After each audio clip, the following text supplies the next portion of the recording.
Un transformador no es más que un hilo conductor, un cable enrollado en torno a algo, que llamaremos bobinado primario o simplemente primario. Y al menos debe existir un segundo hilo enrollado que llamaremos bobinado secundario o simplemente secundario. El secundario puede tener menos, igual número o mayor número de vueltas que el primario. En este caso tiene menos, la mitad. En un transformador se aplica tensión al primario. La tensión en el secundario va a aumentar si el número de vueltas del secundario es mayor que las del primario, y viceversa. Y por tanto, en este caso, la tensión del secundario se va a reducir aproximadamente a la mitad porque el número de vueltas del secundario es 2, mientras que en el primario hay 4 vueltas. Las partes metálicas de los cables primario y secundario no deben tocarse. De hecho, esto sería bastante grave y en la mayoría de los casos podría provocar un accidente. Deben estar aislados. La transferencia de corriente del primario al secundario se realiza a través del campo magnético que genera la corriente alterna al pasar por el primario. Por tanto, un transformador no se puede utilizar con corriente continua. Este transformador tiene una relación de vueltas de 2 a 1 porque reduce la tensión en el secundario a la mitad de la que aparece en el primario. Pero la energía no se pierde. Un transformador es parecido a un banco. En el mundo existen muchas monedas, divisas diferentes, por ejemplo el euro, el dólar, y podemos cambiar de una moneda a otra en un banco. En electrónica existen 2 divisas, el voltaje y la corriente. Lo que sucede en un transformador es similar a una transacción bancaria donde se cambia una divisa por otra. Cuando en el secundario se reduce el voltaje a la mitad, la corriente se duplica. Hemos cambiado voltaje por corriente. El empleo de un transformador puede verse, por tanto, como una situación en que queremos más voltaje o más corriente de lo que hay disponible y nos sobra lo otro. Así, el transformador nos da corriente a cambio de voltaje o voltaje a cambio de corriente, llevándose una pequeña comisión, del mismo modo que funcionan los bancos. Imaginemos que queremos reducir la tensión del suministro eléctrico de 230 voltios de alterna, como es el caso de Europa, a 23 voltios. Necesitaremos un transformador 10 a 1, con 10 veces más vueltas en el primario que el secundario. Podríamos pensar que es suficiente con dar 10 vueltas en el primario y una única vuelta en el secundario, pero esto no funcionaría, porque el primario tendría demasiada poca inductancia, algo de lo que hablaremos más adelante. Por el momento diré que la impedancia del primario sería demasiado baja, actuaría como un simple cable y no como una bobina y no crearía el campo magnético necesario para el funcionamiento del transformador. Al principio del vídeo mostré cómo bobinar un transformador sobre un simple tubo de plástico flexible, serviría cartón o incluso un bolígrafo, y podrían ser necesarias cientos de miles y seguramente millones de vueltas de hilo para conseguir un transformador para 230 voltios. Incluso en ese caso, sería un transformador muy poco eficiente, es decir, se perdería potencia en la transformación. Esto es equivalente a que hubiera una comisión bancaria muy elevada en la transacción de una divisa a otra. No nos interesa.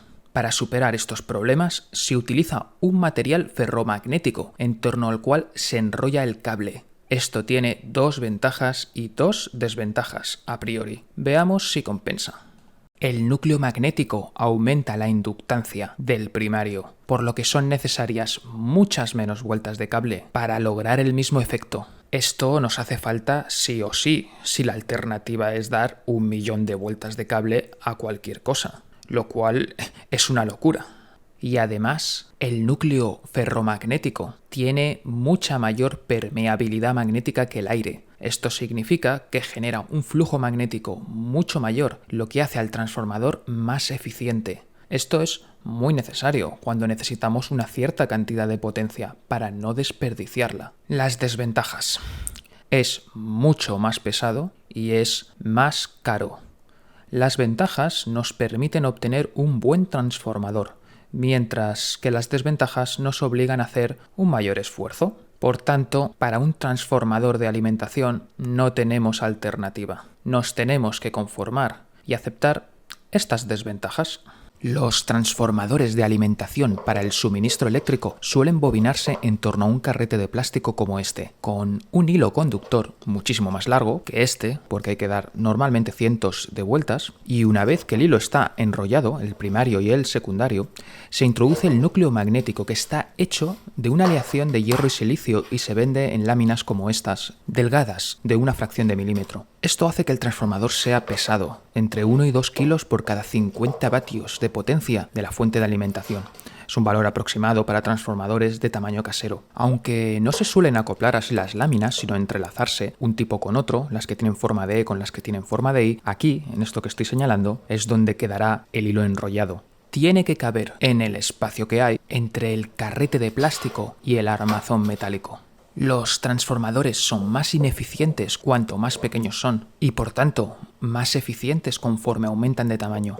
Para diseñar un transformador necesitamos saber el tamaño del núcleo magnético que atraviesa la bobina y la tensión a la que irá conectada el primario. A partir de esto determinamos el número de vueltas necesarias. Y todo ese hilo tiene que caber aquí, entre el carrete de plástico y el armazón metálico, como dije antes. Cuanto mayor es el tamaño del núcleo magnético, menos vueltas de hilo son necesarias, pero mucho mayor es el peso y el coste. También necesitamos saber la corriente que va a circular por los bobinados primario y secundario, para a partir de ahí elegir un cable lo suficientemente grueso. El cable que acabo de enseñar es de 1/4 de milímetro y puede manejar alrededor de 0,15 amperios. Pero muchas veces necesitamos manejar más corriente, sobre todo en los secundarios, y tenemos que recurrir a un cable quizá tan grueso como este, de 1 milímetro, que a pesar de ser solo 4 veces superior en diámetro a este otro, más fino, puede manejar 16 veces más corriente. Aunque no podemos utilizar cables más gruesos de lo necesario porque el espacio disponible es limitado. Y con todo esto podemos hacer un diseño inicial para un transformador sencillo. Empezaré enseñando cómo bobinar a alta velocidad utilizando una herramienta manual sencilla y después enseñaré cómo hacer un transformador de alimentación, pero no solo eso, sino también transformadores de salida de audio para amplificadores a válvulas. Tanto para aquellos a quienes suene, amplificadores de salida simple, single-ended o push-pull. Y todo esto aquí, muy pronto, en Clave de Retro.